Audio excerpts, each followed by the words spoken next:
Welcome to Commander's Comments. I'm your producer for the evening, Harrison Daws, and allow me to introduce our stacked group of co-hosts joining me tonight. First, our Commander-in-Chief, Walter D. Donnie Kennedy. Greetings. Our Lieutenant Commander-in-Chief, Tony Griffin. How y'all doing? Our Chief of Heritage Operations, Paul Graham. And I almost said Alabama, and I think Michael would have just thrown a football at me. Texas Division Commander, Michael Hurley. Hey, it's Michael Hurley. Hi, everybody from Texas. Okay, I do deserve to get kicked out of the national reunion now this year. Yeah, that's fair enough. Well, hey, that wasn't the rankest thing you've said lately, so we'll let it pass. Ladies and gentlemen, it's a pleasure to be with y'all, and I want to thank Harrison. He did not introduce himself properly. Harrison Daws is our Deputy Chief of Heritage Operations for the Sons of Confederate Veterans, and Harrison has done yeoman's duty in getting this comment, SCV chat, and all the other around the Confederation. He and Connor Bond have done an excellent job. So kudos to you, sir. Thank you, sir. I appreciate everything you do. And I really appreciate the gentleman here with me tonight. I want to start out with first, let's get Commander Michael Hurley from Texas to give us an update on our annual reunion. Michael, which one is this? Number what is this reunion? I forget. Commander, it is the 130th annual national 100?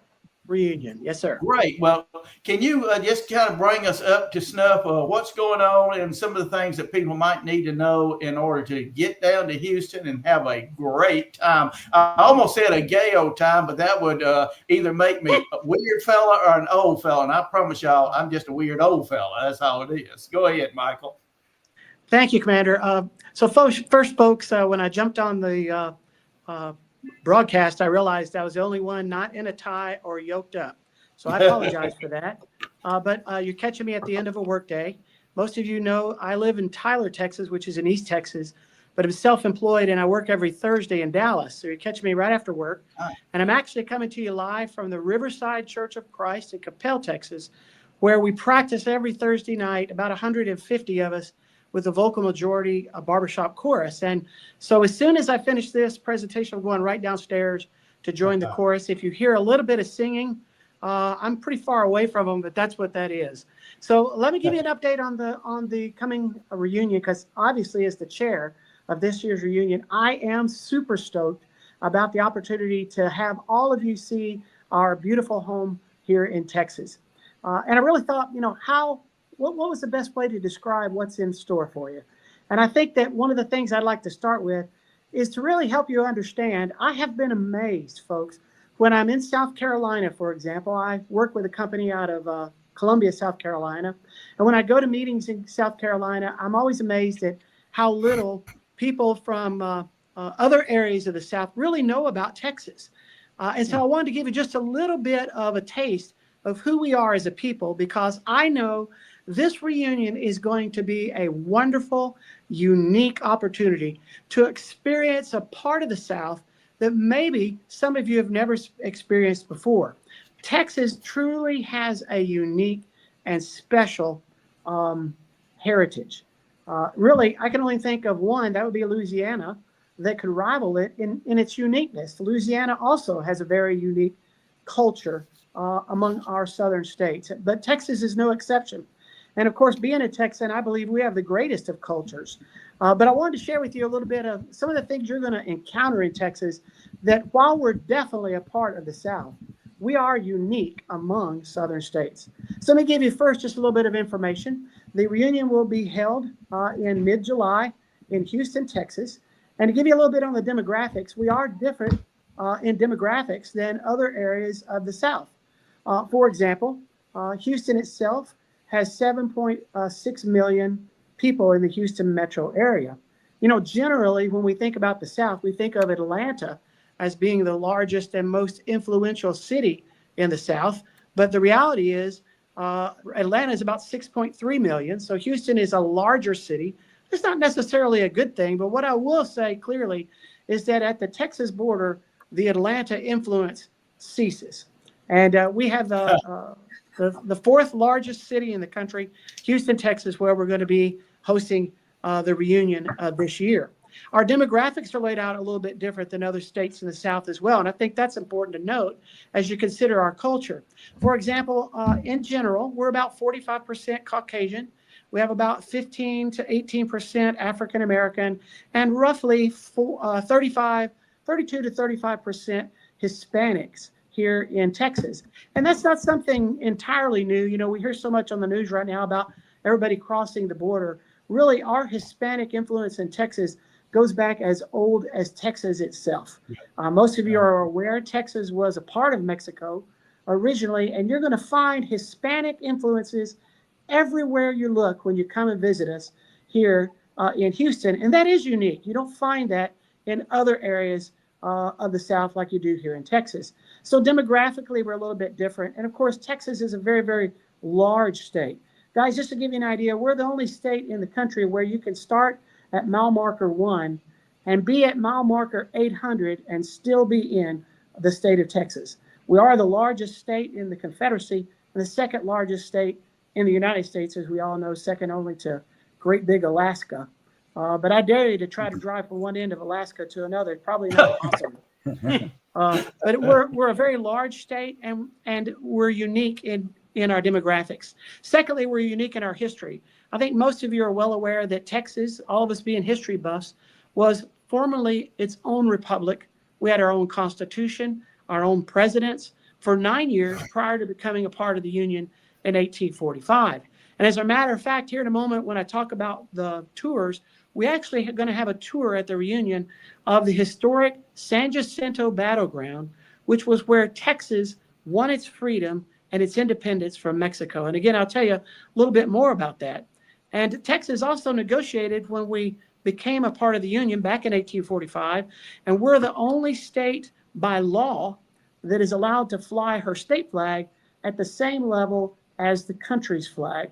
So I thought that was unique. We have a unique history, and that's one of the many things that contributes to people both loving and hating Texans, because we take so much pride in being from Texas. But I think it stems from being an independent nation many, many years ago, and it just kind of is instilled in all of us. So we get to experience some of that history by going to San Jacinto.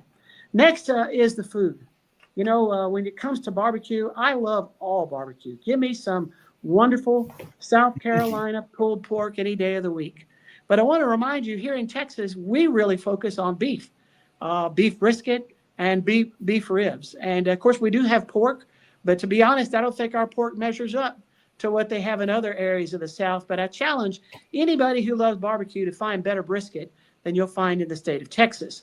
And then, as I mentioned earlier, our Hispanic influence has created a whole genre of food, the Tex-Mex food that you'll get to sample. Really, our Tex-Mex is so influential in our state that you'll sample it in breakfast and lunch and dinner and even in desserts. You'll find unique foods here in Texas. And so I said all this to be able to encourage you to come and experience perhaps a culture that you've never experienced before. For those of you that live around us in surrounding states, I know you have experienced it. But for those in the deep South, or those all the way out, Virginia, North Carolina, Maryland, South Carolina, why not come this summer and experience a unique culture? Now, having said that, let me specifically give you some details on the reunion, because I'm super excited about it. And the thing I want to start with is reminding you of the two major tours that we have. The first tour I've already touched on, but we're going to have a guided tour to the San Jacinto battlefield. And one of the things I like about the location of our hotel is we're only about 15 to 20 minutes from the actual battlefield site. And you'll be able to travel there where state game wardens that man the state park there are going to lead us. And we've got a special tour of the museum inside the monument. By the way, our obelisk, the monument at San Jacinto, is the largest obelisk in the United States, even larger than George Washington's obelisk that's located in Washington, D.C. But that obelisk at the top, of course, with the Texas Star, has a museum in its base.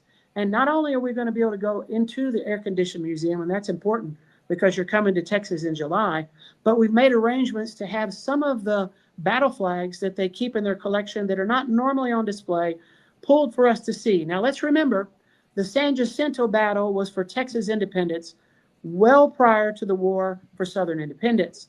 But we've got heavy emphasis, I've made this point with our tour guides, very heavy emphasis on emphasizing the leaders that were at San Jacinto who later became extremely influential in leading our Confederate troops in Texas.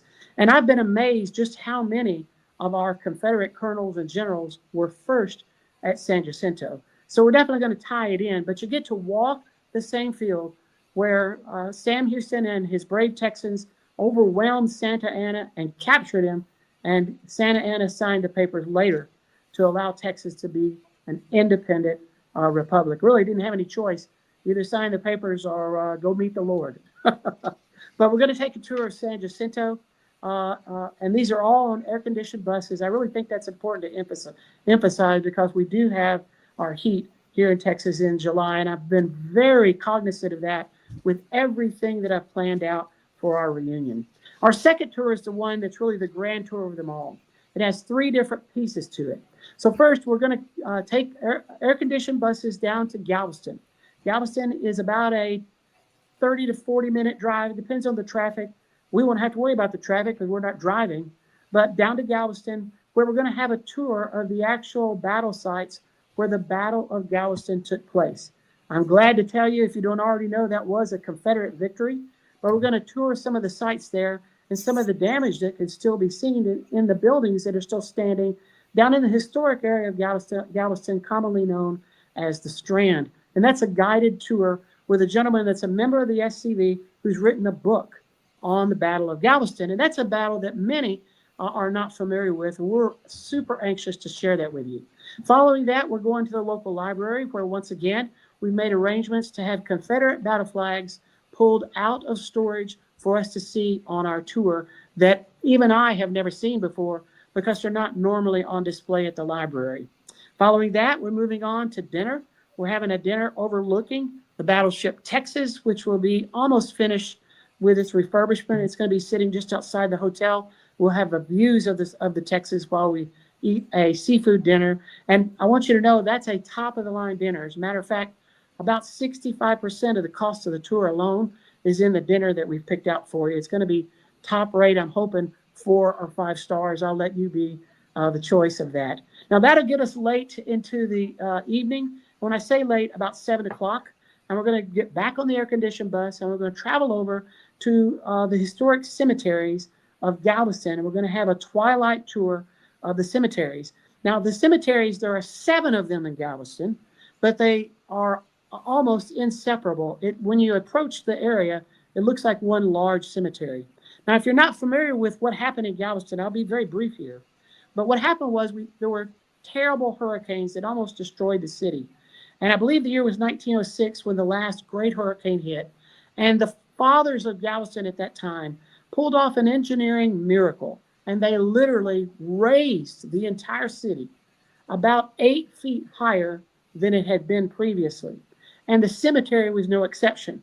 And you'll be able to walk through that cemetery, see Confederate generals, Confederate colonels, and our beloved everyday hardworking Confederate enlisted men that are buried there. But you'll also be intrigued to find that some of these graves have never been, if families weren't around when they elevated the cemetery, then the tombstones may only be showing at the very top at ground level, but yet the stone itself might be 8 feet long. I don't know if that's making sense, but they raised the cemetery 8 feet high as well. And some of the families who no longer live there didn't pay to have the stones raised. And so you can see just the top of some of the stones. It's just a really unique cemetery tour. And then, of course, our travel back to the hotel in Houston, once again on air-conditioned buses. So I wanted to highlight those for you. Other things I want to make you aware of is the opportunity, as all reunions present, for us to be able to fellowship with our compatriots from all the different states that are represented. And not only that, I don't know about you, but I always get a tremendous amount of help when I get to talk to commanders or adjutants, for example, from other states and other camps, and we can share best practices over lunch or perhaps over a refreshment after the business meetings. I just think there's so much into coming and being a part of this reunion, and I just can't encourage everyone here enough to start sending your registrations in. I know they're going to be coming in large numbers, but they haven't been doing much but trickling in so far. By the way, give you a few numbers. We're at 75 who have registered. I've got 9 vendors who have registered. So I know that we've got several hundred more that are going to be coming, and I'm encouraging you to do that as soon as possible. I know everything has a cost, but I want you to really know I worked very hard to get our costs lower in every category than we had last year, and certainly lower than what you're going to see next year when we go to Kentucky. And by the way, that's not being a criticism of Kentucky at all. I can hardly wait for that event. I'm just saying we were fortunate to be able to negotiate a contract where we were able to pass some savings on to you over what we've seen in the years past. So the point is, if we're holding back because of money, it's not going to be any cheaper in May or June than it is right now. Just go ahead, make that sacrifice, get your registration in, and help the Texas division as we approach this wonderful, wonderful event. Now, as I end, I've got 3 tips for you. And one of them is major importance. So number 1, remember me telling you about the size of Houston. Compatriots, I want you to know that we actually have 2 major airports in Houston. The largest of the 2, our international airport, is the George Bush International Airport. It's about a 45-minute drive from the hotel location. So I would encourage you, if you're going to fly in for this reunion, to book your flights through the other airport, which is just a mile or so from the hotel's location, and that is Houston Hobby. Houston Hobby. So gentlemen, if you can't get a tremendous deal, that's the only reason I would consider making that 45-minute trip through Houston traffic over to the hotel. But you'll find, I really encourage you to look first at the rates if you're flying in to Hobby. Oh, and good news, Southwest flies to Hobby. That's their hub in Houston for Southwest. So typically Southwest is very competitive on flight arrangements. So if you're flying in from out of state, please remember, look at Houston Hobby first. You won't regret it, just because the hotel is very close and has a free shuttle back and forth to the airport itself. Second tip is to make sure, if you're interested in the tours, to go ahead and book those. I have 2 buses for each tour, and this is based on the number that we've had in the past. But right now I have 100 spots open on each tour. So I suspect that the tours are going to close. I don't know how long it'll take, but I do think they'll both sell out. And if it happens extremely early, I may look at opening it up to a larger number. But right now, we have 100 for each tour. So if you have an interest in seeing San Jacinto, if you have an interest in going to Galveston, hearing about the Battle of Galveston, don't hesitate. A tip is go ahead and make your reservation while you can. And then the third tip is simply this. How do I want to close? I would say, I know this is not an election year, but think of the good that you can do by coming to Texas, encouraging your fellow compatriots, being a part of getting to hear what Donnie Kennedy has to say as our new commander-in-chief in the business sessions that are going to lead us for the next year, getting that opportunity to fellowship with men of common love and concern for our future, and just come and be a part of helping this be one of the most fun reunions we've had in many, many years. And that's my spiel. I hope all of you come. Our website, www.scv130.com. This is the 130th reunion, so it's scv130.com. Good enough. Thank you, Commander Hurley. And that URL has been on the it's been scrolling across the whole time. So anybody can write it down and they can get, and we really appreciate it. And I'm looking forward to being in Texas. So thank you a lot. And as I told you, you need to go ahead and get back to your acapella singing, which I'm sure y'all acapella since you're a good Campbellite. So that's right. Yes, sir. Definitely acapella. And as you can tell, fellas, I am not a bass. I'm a tenor. Good. Thanks, everybody. I hope to see you in Houston. You won't regret it. We're going to have a blast. Woohoo! Thank you, Commander. Commander. Take care, Appreciate guys. it. All right, gentlemen, let's move on the agenda. I need to talk about some upcoming events. We're going to quickly run over what's coming up in the SCV that I have on the list. And I'm going to run through my list, and Commander Griffin and Graham, if y'all have anything to add, and Moose, if you have anything, by all means, when I get through, let's add it in there and let people know. This is just a list that been compiled through headquarters and my little black book that I keep things on. So February the 8th, that's coming up this weekend at headquarters. There'll be the Machael cab officers call will be at headquarters on February the 15th. Man, this is going to be a sweet deal. We've got the Valentine's dessert party at Elm Springs, and Adam Southern is giving a tour of Elm Spring also. I hate that I'm gonna miss it, because if there's anything I love, it's dessert. But I'll miss it because I'll be in Monroe, Louisiana at our Mardi Gras parade.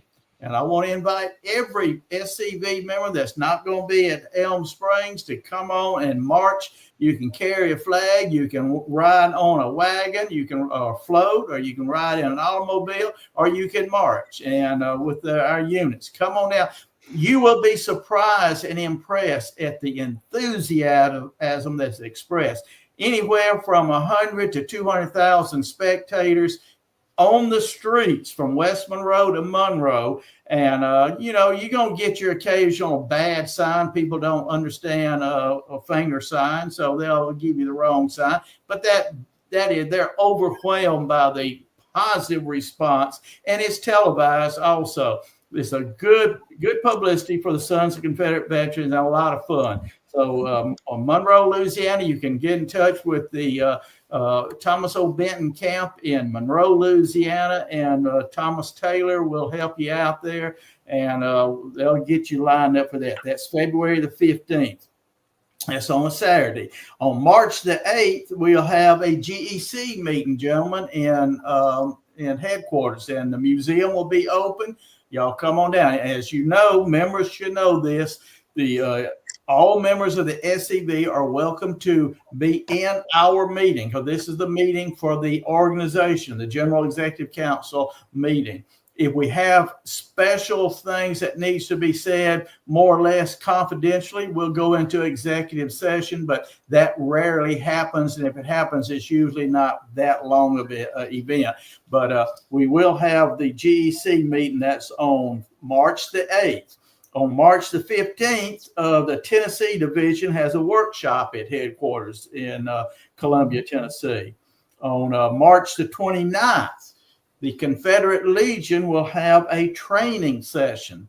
Now, we've been talking, and we'll talk some tonight, about how do we get our information out to the general public. And we're going to talk about that at this training session. Ron will be doing one of the lectures. I'll be doing one of the lectures.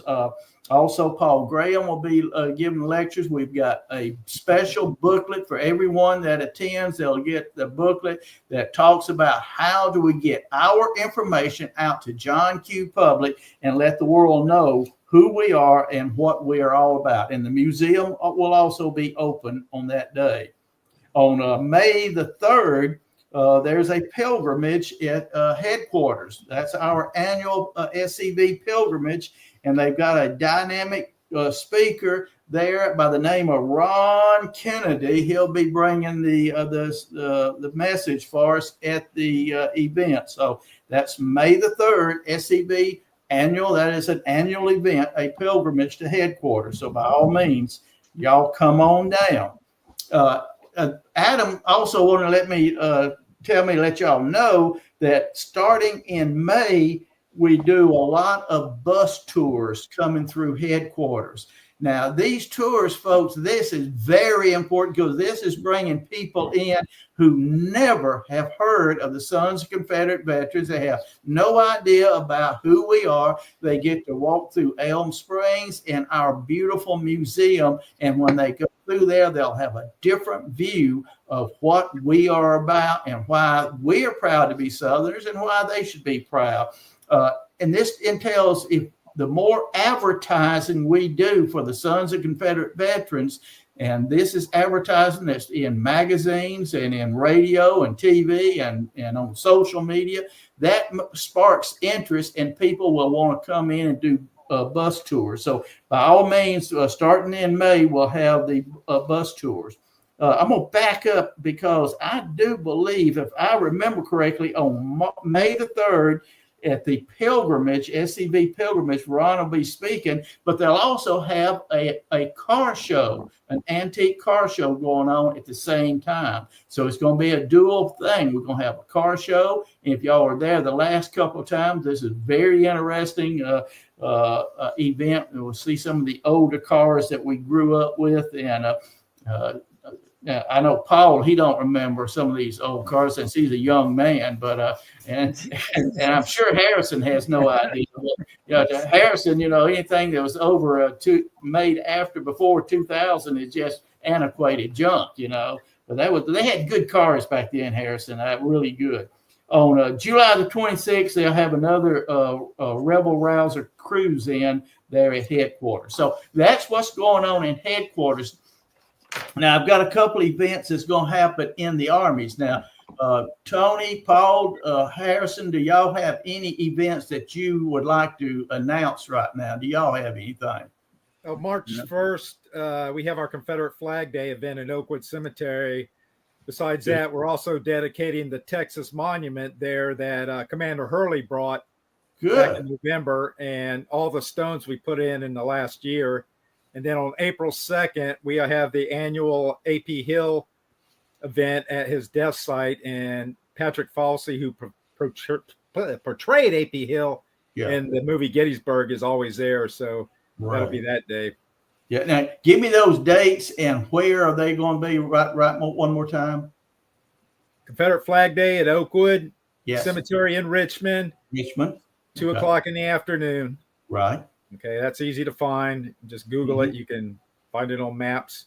And then April 2nd at noon, I believe it is, at near Pamplin Park at AP Hill's death site we have the annual service up there. Okay, good enough. All right, thank you. I appreciate it, Commander.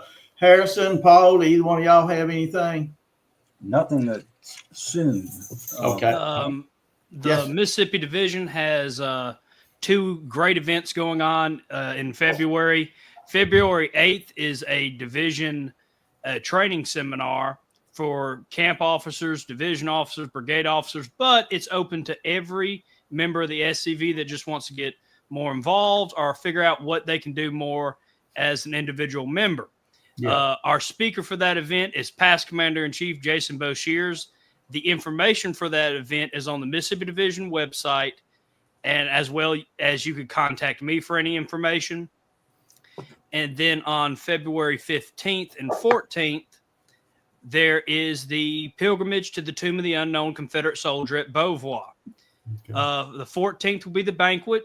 Social hour starts at 6 at the Beauvoir, the Presidential Library in the Beauvoir room. Food starts at 6:30. And then, of course, that Saturday at 11 a.m., we will have, of course, the ceremony to honor all of the unknown Confederate soldiers out there. And you get to come and experience an event that only happens at officially recognized tombs of the unknown soldiers. This is an event that happens in Arlington and across the U.S. at official recognized sites. So that puts our Confederate boys, our unknown Confederate boys, in the public eye in a big way. And we'd really appreciate if y'all came. Again, you can contact me at Harrison SCV on Facebook if you would like to get the tickets and to get the worksheet to fill out. The due date to get everything in is this February 8th at the end of business at 5. Okay, good enough. All right, thank you, gentlemen. I do have a couple of Army events on April the 5th at Mansfield State Park in Mansfield, Louisiana, which is just south of Shreveport. That's where the Battle of Mansfield was fought, and we kicked Yankees' butt right out of there. Richard Taylor was involved there. The ATM will be having a get-together there. It's a social event as well as an educational event. They've got speakers be talking about the various battles and leaders from Texas, Louisiana, Arkansas, Missouri, and a great event. It's kind of a get-together. I call it an extended picnic because you can bring your own picnic basket, bring your own cooler, bring your own beverages, non-alcoholic beverages. This is a state park, remember, folks. This is one of those state parks that is very, very SCV Confederate friendly. So you're on the grounds of the actual battlefield. So that's on April the 5th, and you can check with the Army commander or check with the councilman and get information from them about the Army of Trans-Mississippi. And that's coming up April the 5th. Now, April the 25th over in Stone Mountain, Georgia, this is a major event over there in that Army. And I would hope that nationally we'd get people from all around the Confederation to attend to this event. Remember, the woke people in the Atlanta area, they are still trying to either, number one, destroy that monument, but if not destroy it, they want to take it over and conceptualize it into what they want it to be. And we're fighting very hard to keep it. The people in Georgia are doing a great job so far in maintaining that effort, but we need to show our support by people from everywhere across the Confederation, from California to Michigan to Maryland, Florida, you name it. We need to be there at Stone Mountain. That's on April the 26th. Is there a time? It starts that morning at around 9 o'clock, and that's at Stone Mountain, Georgia. And also in Petersburg, Virginia, on May the 26th, at Blandford Church, they're having a memorial service there, and I'll be speaking there. And by all means, if you've never been to Blandford Church, Tony, tell them just a little bit about that church. What's so unique about it? Well, the church itself has Tiffany windows in it from every Confederate state, and when the sun's shining through them, it's awesome looking. And also, the ceremony's held on the hill where the mass mound of the Confederate soldiers are buried. There's about 30,000 buried in there, and we'll all be up on the speaker stand right there with the crowd out in front of us on the hill. And it's an excellent ceremony. I've spoke at it several times, and I plan on being there this time. So everybody come if you can. Come on. I'd love to see you there, and I'm looking forward to it. I've been there several times, spoken once before, and toured the church. And it is, and the interesting thing, if y'all don't know, different times of day you look at that Tiffany glass, and it looks different. It's different color coming through there, depending on cloud cover, the position of the sun, etc. So it is absolutely, and they're all Tiffany glass. This is not. It's impressive, very impressive. On February the 20th to the 23rd, this is not SCV, but Ron and I will be speaking at the Abbeville Institute. They have they're having a program, New South and the Future South, and I'll be speaking on the subject line, The Future is Now. And so come on down to the Abbeville, and those folks are great people to work with. So that's all I have now for events. And Harrison, if you want to take a quick pop-top break, and we can do that when we come back, we'll finish up with quite a few other little items here on the agenda. Is that okay with you, sir? Yes, sir. And real quick, gotta pay some bills. Our Pop-Tart break is, of course, sponsored by scvchat.com, our website. You can go and get a lot of exclusive content. as well as watch our episodes and find some hidden gems, I think, in the SCV Chat library. Again, that is scvchat.com. You can explore it and find a lot of great things there. Now, also, I'd like to promote our Patreon. For just $10 a month, you can help SCV Chat stay on the air, and you get exclusive content like the Moosehead Book Club, our after shows, and, of course, some hints at future projects that we're hoping to be releasing very shortly that is going to make a big splash or two. So make sure for just $10 a month, you can help SCV Chat stay on the air, run ads, and do so many great things for the Southern cause. So we will be right back after this Pop-Tart break. There is a place nestled in the rolling farmland of southern Middle Tennessee. A home constructed in 1837, nearly lost to the ravages of war. Saved by a servant and a Confederate general. A place where families loved and lost. If walls could talk, what stories could be told? If a place, a home, can feel love, loss, pain, surely this is one of those places. Nearby is a more recent structure, and inside are the stories of heroes and heroines, stories of battles won and lost, stories of sacrifices made by the people of its native soil. A place that will tell the true and complete story of the Southland and the war fought for its freedom. From the causes that led to the conflict to the modern-day struggles to protect Southern history. Historic Elm Springs and the Confederate Museum at Elm Springs are the general headquarters for the Sons of Confederate Veterans. A place where the story of the Southland and its historic struggle is preserved and told. Come and discover your history.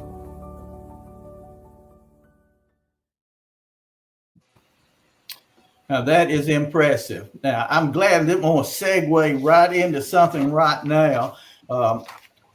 As you should have gotten, those of you who are on SCV Telegraph, you should have gotten a message on SCV Telegraph today about sending, using our one-click politic to contact your senators and representatives, encouraging them to support the Secretary of Defense and his efforts to rename or to put the proper name to our historic battle, our military bases, to restore the right of Southern National Guard units to use their battle honor banners that they won during the war between the states, and also the restoration of the Arlington Reconciliation Monument.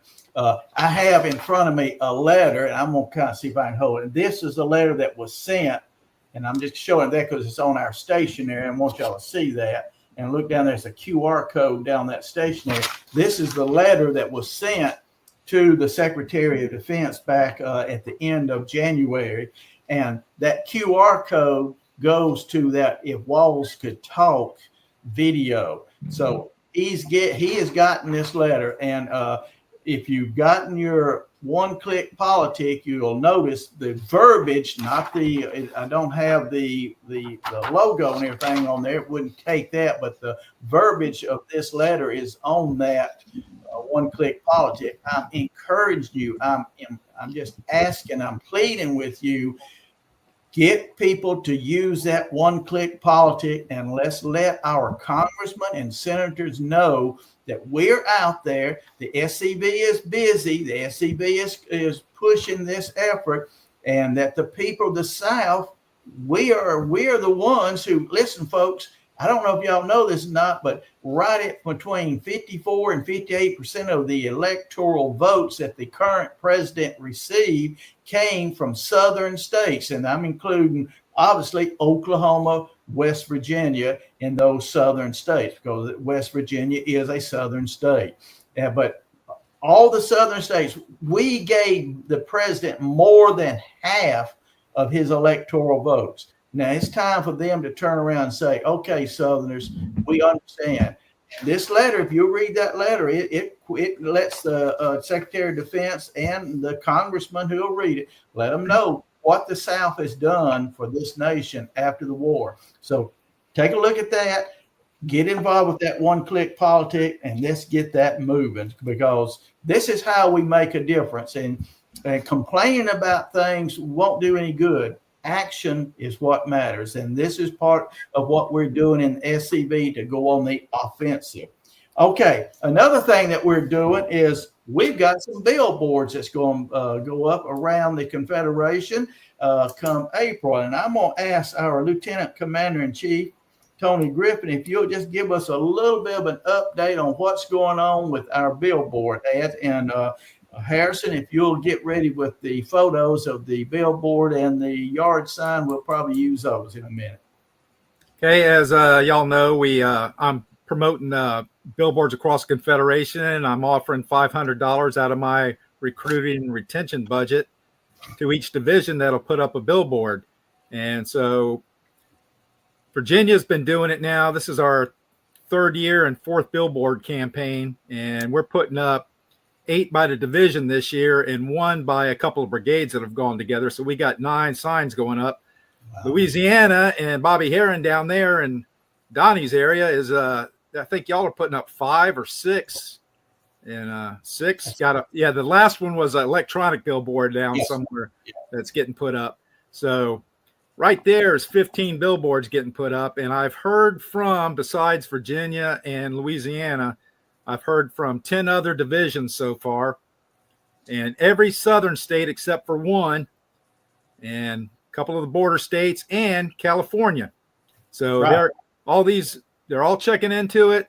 Some of them have already contacted Lamar and are dealing with them now. So hopefully y'all take advantage of this and get this $500 to help out with that. If you get the invoice done, once you paid for it, you can send it to me and Adam Southern, and we'll get that money back to reimburse y'all.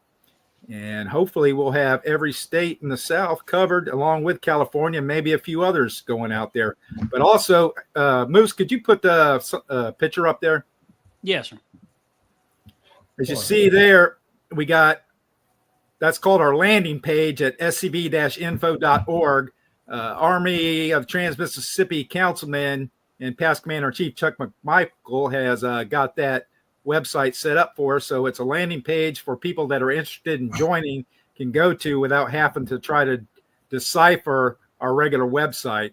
So hopefully y'all be seeing these signs spread out around the Confederation, from Florida all the way up to Maryland and through Kentucky and Tennessee and Texas. Everybody, please take advantage of this and get involved. And hopefully this turns into an excellent project, and I'll be happy to do it again next year. There you go. And remember, folks, billboards, they do not win you a lot of membership automatically. What they do is give you name recognition, makes it easier for you to recruit and retain people. And it's just like our flag parks. And Moose, you have those pictures, those flag parks, throw those up there. I think I had about 4 or 5 of them. Look, this is one in Tennessee. Just go roll through them if you would, Moose. These are beautiful flag parks that we have all across the Confederation. Those 2 are in Tennessee, and I think I've got a couple others in there if we can get them all rolling. But the point I'm making is that, look, this is the one that hang loose. This is one, I think, Commander Calvin Hart and Commander Chris Dutton in Jacksonville are putting together. You see, they've got the staff running around, and they're still working on that sucker, but it is a beautiful monument, and they've done an excellent job there relocating and putting up a monument. So let's move again to, I think I've got another one of Commander Hart and Commander Bunton. We can move it. There you go. This is still part of that park. You'll see there's several monuments that they have out there. And right behind Commander Bunton and Commander Hart, you'll see that's an interstate. That's a major interstate there. And it's got a beautiful flagpole, a flag flying there. So they're seeing a lot of people will see that. Roll on. I think we got another one. I think now this is a new one that was put up in Georgia earlier this year. And not only is it just a monument, they got a beautiful big flagpole out there. It's at a major intersection, state highway, and roll on another one, Harrison. Let's just keep going here. This is the one that we relocated from Shreveport to the battlefield at Pleasant Hill. Listen, folks. Coming this year, hopefully, Lord willing, this year, if not this year, be early next year, we will have the Forest Plaza restored. When we do that, we're going to have a national event letting the world know that those people take them down, we put them back up. But it's not just the Forest Plaza that we're going to talk about. The Forest Plaza is more or less the eye candy that gets the people interested, especially politicians and news media interested. So they'll come and we can tell them about all these monuments that we, the Sons of Confederate Veterans, are putting up. The flag part, Tony up in Virginia, y'all got a beautiful part that Ron and Jason was part of dedicating that, I think last year, year before last. There are these flag parks and new monuments and monuments that we've saved. They're all across the South. We need to let the world know that, hey, they destroyed a few, but we put up a heck of a lot more, and we've got pretty things to show off. Now, these flag parks and these billboards, these monuments, they will not speak for themselves. And in and of itself, they will not get you members, but it will make it easier for you to recruit members. And it will tell, if you'll use the tools that we're giving you through this Confederate Legion, you can tell people in the local area why they should be proud of their Southern heritage. Moose, show me that picture of the yard sign, I believe, because, all right, come, this is the old URL. We're going to have the new URL on this, but this is a prototype of yard signs that we will have available. If all goes well, we'll have this available by the GEC meeting in the 8th of March. And these can be bought for $8 a piece. They're two-sided, and they've got the metal stand that you just push in the ground, and you can leave them in your yard, or you can put them at intersections. I'll put some in my yard, but my yard is out in the woods, so I'll just go to the intersection and put it in the intersection. We're going to do this during April. And I'm going to get Moose, Harrison Daws, our Deputy Chief of Heritage Operation. We're going to get a little video about Confederate veterans for the April event. So we'll have social media, we'll have radio ads, we're going to have some print ads that's going to be made available for your camp to run in local newspapers. We're going to have all these billboards going out. We'll have yard signs. We're going to let the world know who we are and that we're proud to be Sons of Confederate Veterans. I was talking to past Commander-in-Chief brochures today, and he said, Donnie, what we're doing is making Confederacy, making the fact that you're a Confederate, making it okay now. For the last 4 to 12 years, it's been an insult to call somebody a Confederate. We're making it not only okay, we're making it honorable. People will be proud of their Southern heritage, but we're the ones who are going to make the difference. Now, before you think that we won the battle, I'm going to tell you, the enemy has not given up.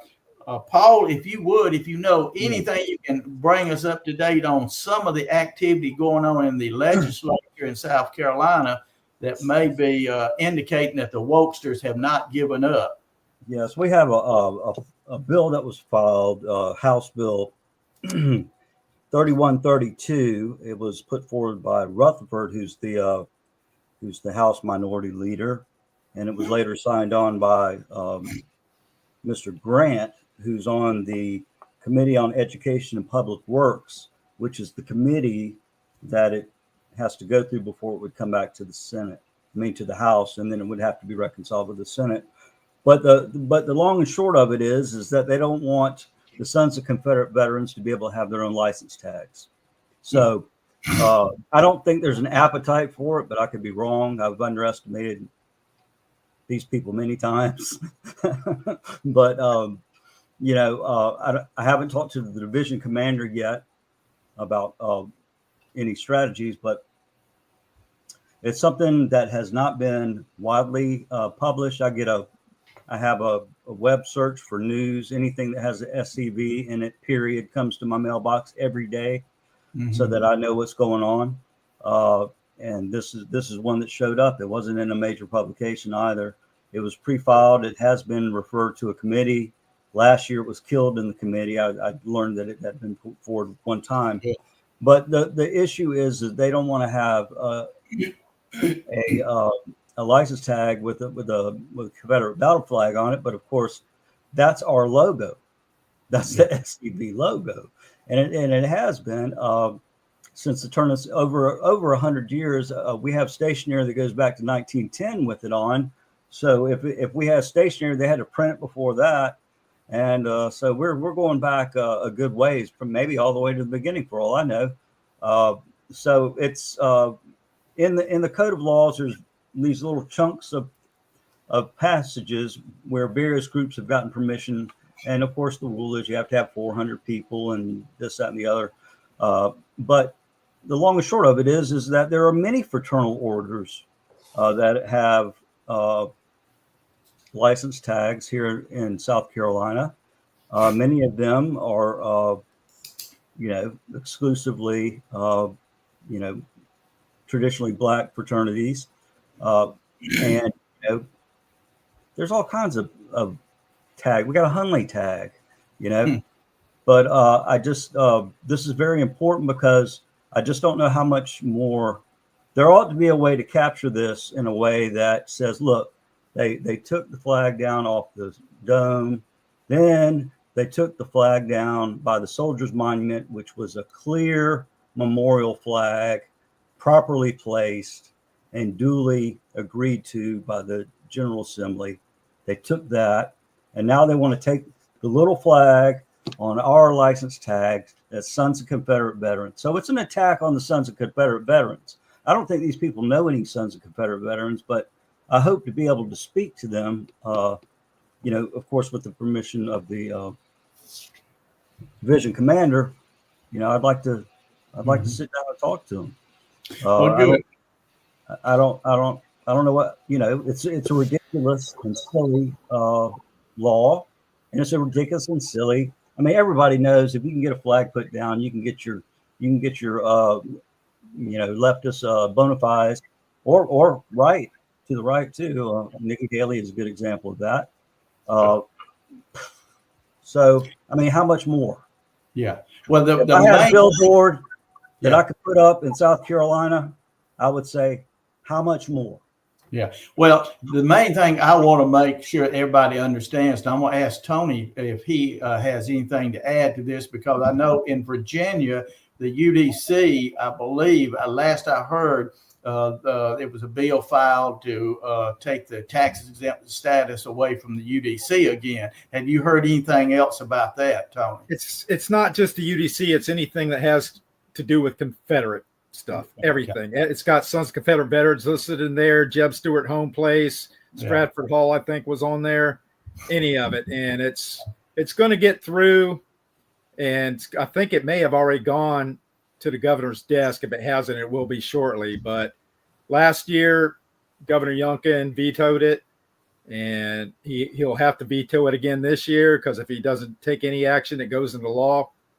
So we're hoping again that he'll veto it, but we also have state elections this year for governor and the House of Delegates and some of the Senate. So it's going to be interesting here in Virginia come next January. Well, hopefully, you won't have the appetite for it. There you go.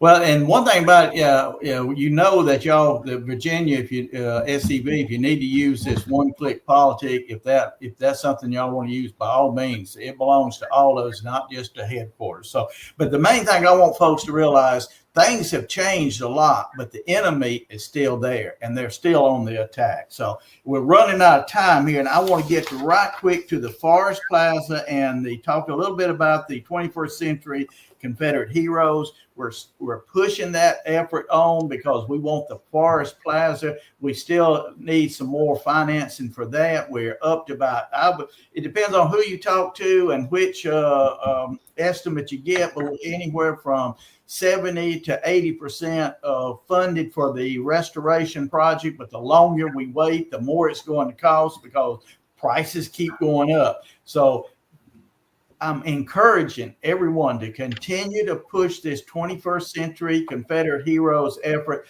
Let's get that funds in there. Let's get this plaza put back together, and let's have this great event that will tell the world who we are. Now, in the next week, and starting sometime next week, Ron Kennedy and myself, we will be calling everybody that's on the list. If you're on the list as a 21st century Confederate hero individual, either paid in full or making payments, we are going to be calling you, and we've got 5 things we want to find out. Now, please don't think that tomorrow you're going to get a phone call from me. These phone calls, and you know how us Southerners are. We get on the phone, we might talk instead of 3 minutes, we might talk 30 minutes. But what we want to do is call. Let's just say I call Harrison, Mr. Harrison Daws. Say, Mr. Daws, I need to find out, do you have your neck ribbon? That's the neck ribbon that you get for your. Whether you paid in full or you made a down payment, at least $100 down payment, and you're paying that off, that you should have your neck ribbon. If you hadn't, I'm going to check a little box here so we can get it to you. The second thing, I'm going to ask, do you have your certificate? If you paid in full, you get a certificate, and you don't get the certificate until you paid in full. Do you have a form to fill out for our paver? Because we have a walkway with pavers on there, the walkway of 21st century Confederate heroes, and you'll have whatever information you want on there, memorialize a friend, a family member, a Confederate veteran, or a Confederate unit, whatever you want. There's a form that we're going to be sure that you have. If you don't have that form, I'll check that off and I'll get that to you. Then I have 2 other things I want to make sure that you have. Do you have an example of the page that will go in our book? We have a book of 21st century Confederate heroes. We have an example of what that page looks like, so you can take that example and fill out your own for that book. And then also we'll have an example of what the PowerPoint slide is going to look like for your ancestors. Now, everybody doesn't have to participate in this. A lot of people say, well, I don't want mine on there, but at headquarters, when you walk in, we will have a rotating PowerPoint thing that's showing those people who are bought into this 21st century Confederate heroes. It'll show and like I say, you'll have an example of what this looks like, and then you can fill out, create your own, or get with us and we can help you create your own. So those things will be coming starting next week. Now, there's 2 people I've got to say thank you to for their work that they're doing on this, and that is past Commander-in-Chief Brochures. He has been in the trenches helping us with this effort. And also, of course, Ron Kennedy. Without Ron, I don't think I could do half of what I've been doing. So Ron and Jason has been really helping on this project to make sure it works. And we're going to get all the bugs worked out of it. And one of the ways we're going to do that is by contacting everybody. It'll be by phone. I'm not going to call you after 9 o'clock at night, but I'm not going to call you before 9 o'clock in the morning, because you may be like past Commander-in-Chief Paul Graham that don't get up till noon or so. So I hope he listens to this and hears that. I used to call him, and I always made sure I call him between 9 and 10. And I say, have you had your first cup of coffee, Commander? Oh, yeah. Okay, let's go then. So anyway, you will be getting either Ron or myself will be making those calls. Now, it's going to take a while, folks. I can't, we've got probably 200 or more people to call right now. So it's going to take a while, but we're going to work through that list until everybody, I'm assured that everybody's got everything they need since they joined the Confederate Legion, 21st Century Confederate Heroes. So folks, look for that, listen for that phone call, and you'll know what it's about when we're calling you, and we want to get that done and move things along. So that being said, all I can say now is, folks, we're in this battle. It's a war, and we're fighting. It looks good right now, but remember, anything that Mr. Trump has done positive that makes it easier for us, the next go around, it could be just as bad, if not worse. And as Paul and Tony have shown us, those people have not gone away. They're still out there, so we must be active. If you're not a the Confederate Legion, join the Confederate Legion. Go to some of these training sessions and help us promote the cause of the South. Those flags will not tell people what they're about. The enemy will tell your children and your neighbors what that flag represents from their vantage point. We've got to be busy getting that information out to the general public. We can do that with the tools that we provided through the SCV. Those parks and those flags and those monuments are great. It only gives us an opportunity to tell the world what that flag represents, why that park is important, and what that monument memorializes. So with that said, gentlemen, it is 8 o'clock Louisiana time. Gentlemen, Harrison, Tony, Paul, do y'all have anything else you need to add? Yeah, I'd like to add, I told you I had a ongoing thing with my messages. One just popped up. The cemeteries were targeted at Stone Mountain and were spray painted apparently yesterday. Yeah. And so we've got some opposition down there at Stone Mountain, but they're cleaning it, and they're looking to charge the folks with some kind of crime. But that just popped up. So they still like red spray paint. Yeah. All right. Good enough. All right. Anything else, gentlemen? I want to thank each of you, every one of y'all. The three of you gentlemen are really great to work with, and you just don't know how much I appreciate working with the three of y'all. And I appreciate Commander Machael Hurley coming on and helping us out and giving us an update. And I'm looking forward to seeing y'all at the GEC meeting in March the 8th, if you can make it there. And if not, we will see you sometime between now and then. And if not then, we'll see you in Houston. All right, Brother Harrison, you can take us out, sir. We are through. Yes, sir. Make sure to share this out to your camp, brigade, divisions, Army. Send it to everybody that you know in the SCV. Make sure to get this information out there, people. Also, make sure to tune in Monday for your weekly episode of SCV Chat. And hopefully, if I can get in quick enough tomorrow from work, we'll have a special edition of Look Around, because y'all have been sending in so much news, and that is a great thing and a great problem to have. Great. So make sure to share this out and tune into all our stuff. And until next time, stay Southern, my friends. Good night. Good night.